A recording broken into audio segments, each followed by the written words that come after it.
Fired up for liberty. This is the Sam Malone Show on AM 1070. The Answer. I like that liner. That's from our New York voice guy, Chris. I like it. Fired up for liberty.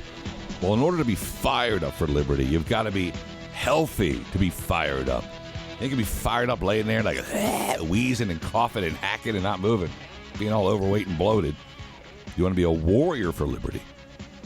Now, the man who fires me up, my Newt Rockney, is standing by Dr. Steve Hotze from Hotze Health and Wellness right on I-10 and Fry Road. Doc, happy Monday. Welcome back. You're my Gipper, buddy. I'm telling you. What's up, General? We're gonna win this one for you, Gipper. I guarantee. Amen. But you know what? To be fired up for liberty, you got to be healthy. So that you got to be healthy. Have you done your push-ups? Have you done your exercises this morning, guys or gals? Have you done any jumping rope? Have you done something to get yourself moving? Amen. I have. Listen, I wanted to talk to you today about dementia, and it's got two aspects. We can talk about it politically and from a medical point of view, and there's a crossover. You're going to say, where are you going with this, Doc? Well, dementia is when people have a mental disorder that causes them to have impaired memory, reasoning, personality changes. They just don't have the intellectual capacity, and it's a gradual and steady decline. And you see this in people as they grow older, such as Bernie Sanders and those sort of things. Boom. Really, that's great. They don't hit on all cylinders. I mean, all you have to do is listen to Bernie Sanders and know the guy's not hitting on all cylinders. Right. And that goes the same for Hillary Clinton. You think about it. Dementia says it's a mental disorder. Okay, so they have problems with reasoning. Well, does anybody doubt that Hillary Clinton has problems with reasoning? No, I don't. I think everybody would agree she's got some reasoning problems. What about personality changes? What about her personality? Mm-hmm. How'd you like to be around that all the time, sir? It could drive a person to drink. Amen. There's not enough scotch from Scotland. Third thing, memory disorder. She can't remember what she did in Benghazi. That's right. I mean, the woman's. So, anyway, what can cause dementia? Well, it can be caused by aging. But this is what I want to talk to you about, folks. I want to talk to you about in your own life, in your parents' life, in your loved one's life. Drugs can cause you to have mental disorders, and very common drugs. The reason I bring this up, there was an article here that was published in the American Journal of Neurology that said these drugs people take for their stomach, like the purple pill Nexium and Perlosac and those, there's a correlation and an increased incidence of dementia in people who take these drugs. Damn. So the drugs cause side effects. Well, I started thinking.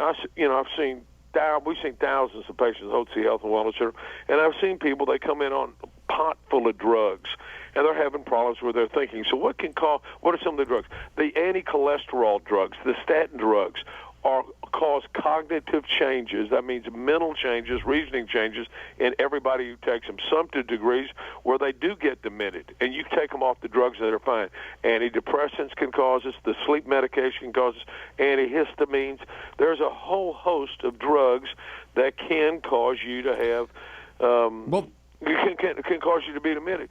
And if you're taking these drugs, what happens, you end up going back to the same doctor or a different doctor, and he goes, you've got dementia. And then they put you on anti-Alzheimer medication, which makes you worse. There was one lady, real quick, Betty, came into my office. She was 65. This woman had been a missionary all over the world. Her daughter brought her in, and she was drooling. And she'd been a guest of mine for years. I said, what happened to Betty? Well, she went to this doctor, and he said she had early Alzheimer's. He put her on a bunch of drugs. I said, and she couldn't put two words together. So I said, get her off those drugs and bring her back in a week. She comes back in a week, and she was lucid as she could be. But if she hadn't come to see me, she'd have gone back to see that psychiatrist, and they'd have put her in a nursing home, and she'd be dead today. I saw her several years after that. I was in the parking lot wondering, whatever happened to Betty? Guess who drove by in my parking lot and said hello to me? There Betty was. That's years later. And I thought, that woman could have been killed with drugs. And that goes back to what my daddy told me.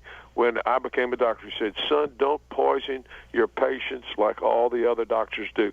That's why we take natural approaches to health, and that's why we have the Hotze Health and Wellness Center. That's fantastic. And you can Google Hotze Health and Wellness, and you'll see the spelling of Dr. Hotze's name, Hotze. Just go to getyourlifeback.com. Love that. But, you always see those commercials, Doc, no matter what it is, heartburn, this, that, and the other. They always have a minute worth of may cause, cause. And you're like, you know what? I think I'll have an upset stomach versus having... Well, listen, you can claim, if you got an upset stomach, you got to go on a yeast-free eating program and go to our website, go do yeast-free with me, and that's a yeast-free eating program. You can clean up get your gut clean, and you'll be healthy. And we can show you how to do that. Fantastic. It's real simple. Just get your life back, man. Google it. What do you got to do? Just get to Dr. Hotze and Hotze Health and Wellness Center. It's a motivator. Absolute great guy. How many push-ups by the end of the day, General? I'll do 250. It's not bad for a 28-year-old. No, it's not. I'm doing better. Getting younger by the day. Okay, bud. God bless you. All have a great